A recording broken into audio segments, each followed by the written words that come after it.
Every seller has a story. I'm Georgia Mampanis, and welcome to our newest episode of the eBay Seller Spotlight podcast, where each month we spotlight sellers with a story to share with us. Our guest this episode worked at a Fortune 50 company. After losing her job of 29 years, she decided to take her career and future in her own hands and started an eBay business selling what she loves, jewelry. Welcome, G Swift. Good morning. How are you? Thank you for having me. Let's get to know you better. What is the focus of your business on eBay? It's jewelry and gifts. Jewelry and gifts. Okay, what kind of jewelry specifically? Well, actually, it's all kinds. I do antique things. I do modern things. I just love it all. I can't stay with one type of jewelry. Can you recall when you first started selling jewelry? I first started, actually, I was 20 years old. I just finished college and I moved to California. And back then it was like 5,000 new hires out of college. So there was 1 million guys getting engaged. And a friend does not let a friend pay retail. I need more friends like you. Yes. Because they're engineers. I taught them they took a graph paper. And so they graphed all the diamonds they went to look at themselves and put the color, the clarity. And then once they were ready and felt good about their price range and that they know what they're doing, I took them to Los Angeles, downtown, and we went shopping there. And so we could beat the price of anybody that they had seen at the mall or wherever else they choose to go. When was this? This was in 1988. What were you doing before you started selling online? I was in college. Then I started working at that Fortune 50 company. And after 29 years of turning 50, and my first child going off to college was not the time to not have a second income. And I was very nervous, but I thought, if I go get a job now, I will never follow my dreams. And I should do it now. I was a little bit scared. My aunt started her own company at 50.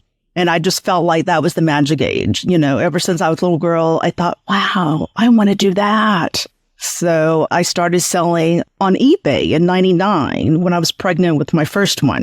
And that was part-time, of course. And then I started full-time in 2016. Wow. And you decided to just jump right into your business without even, you had like a really good career under your belt on your resume and you decided to just go forward with it. That's amazing. Well, my husband said, you should go and apply. You would get a job making a lot of money, And I'm like, but I want to work for myself. I want to be able to stop when my kids call from college, have an emergency. I work all the time, but I'm able to stop whenever my children need something. So that's important to me. And you're able to watch them grow. And what are they up to now? Goodness, the baby just turned 21. So he's a junior in college at Clemson. And my daughter, she's 24 and a half, and she has her bachelor's and master's from Clemson University.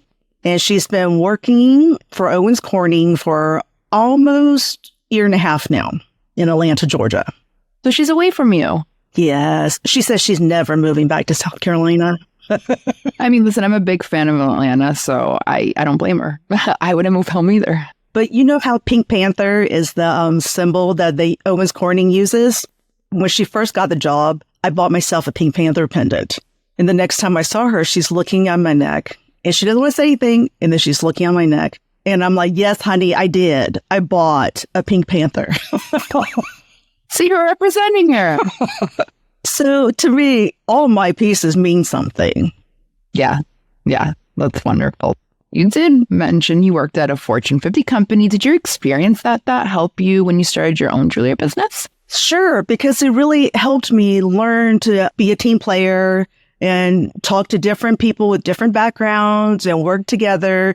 And when you're buying and selling, people have different backgrounds, and it's just really helpful to know how to speak to everyone. A lot of people are passionate about jewelry, of course, myself included. I want to know when, this passion started and how did it start? I think I was 3 years old, and I don't know. I keep asking my aunts, which one of you bought me this big beaded necklace I wear? They said, not us. So I can't believe my mother did. So probably my dad. I don't know. But I called them my Wilma beads because that's what they looked like to me. Wilma beads? Wilma Flintstone. Okay, the Wilma beads. Okay, yes. Those huge pearls that she wears. We know the Wilma beads now. Okay, so that's why. And then my grandfather loved jewelry. Now, he bought my grandmother so many things, but she only wore the tiny little band he bought her when he proposed, when he didn't have any money. Another beautiful ring he bought, she only wanted her original. And then he started buying for my mom. So he would buy a bigger ruby for grandma, a little bit smaller one for my mother, and then a little bit smaller one for the three of us girls. And I was the only one who wore the jewelry grandpa gave me, especially when I traveled to China to see him. He was very happy. And of course, I'm very happy when I see my daughter wear something I gave her. It's really sweet. So it's a family thing. It's terrible. And my mother loves jewelry. To me, sometimes it's a curse. It's a little expensive, but I wouldn't call it a curse. Exactly. It's very expensive. Aside from the Wilma beads, which were your favorite, your first one, any other favorite pieces? So either for sale in your store or your personal collection? In my personal collection would be my pear-shaped diamond. It was actually the bottom of an antique pendant.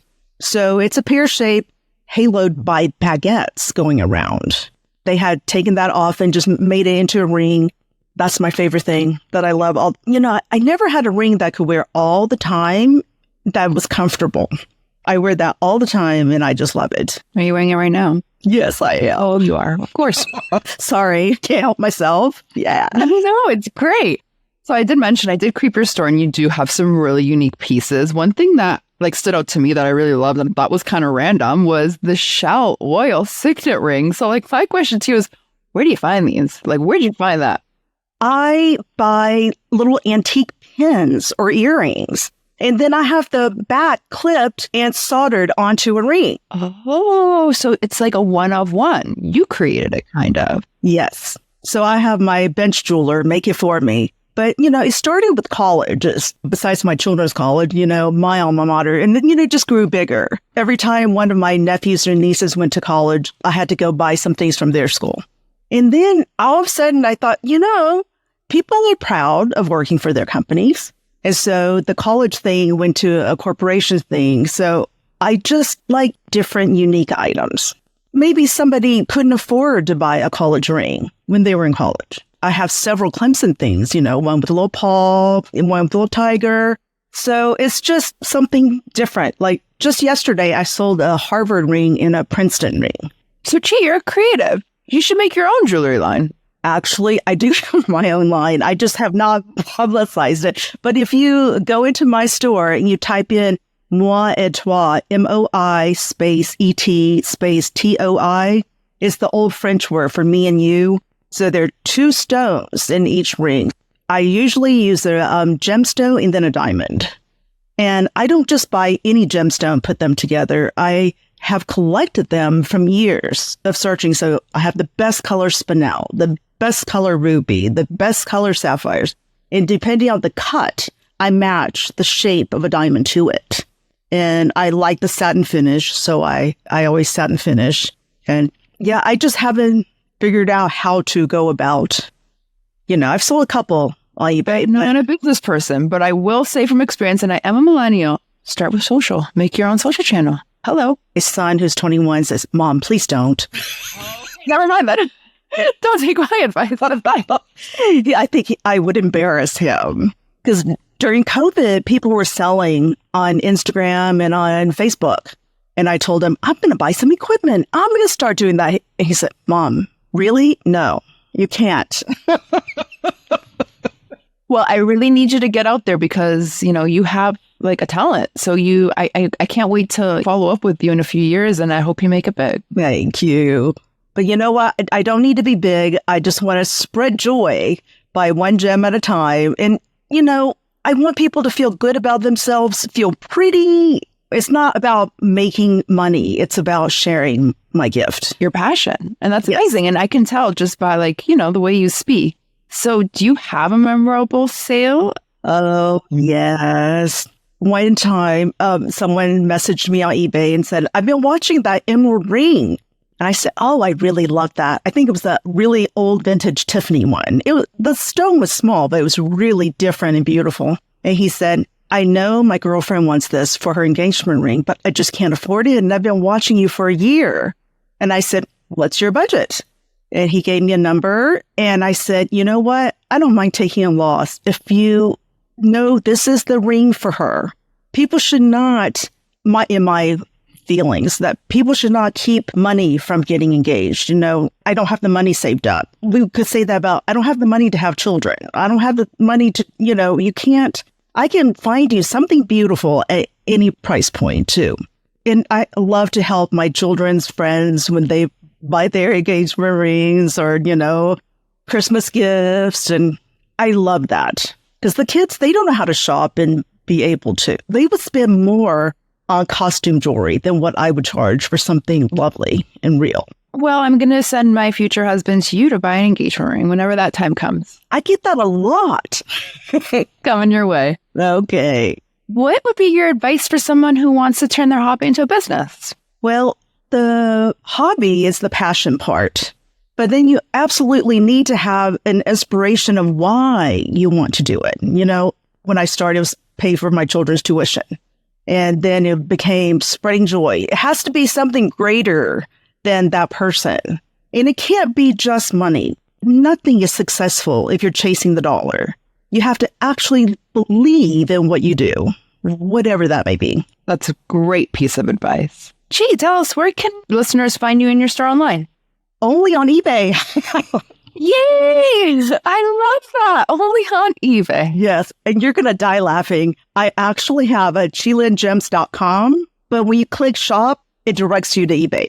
Oh my goodness. This is great. I love that. You are a diehard fan and we appreciate you. But yes, I only sell on eBay. And it's Chill in Gems? It's my maiden name. So it's Chi Lynn and then Gems, Gems. Beautiful. So users or listeners can come find your store and shop some of your amazing jewelry. Thank you. Well, thank you so much for being here today. This is awesome experience. Well, I had so much fun. Thank you guys for inviting me.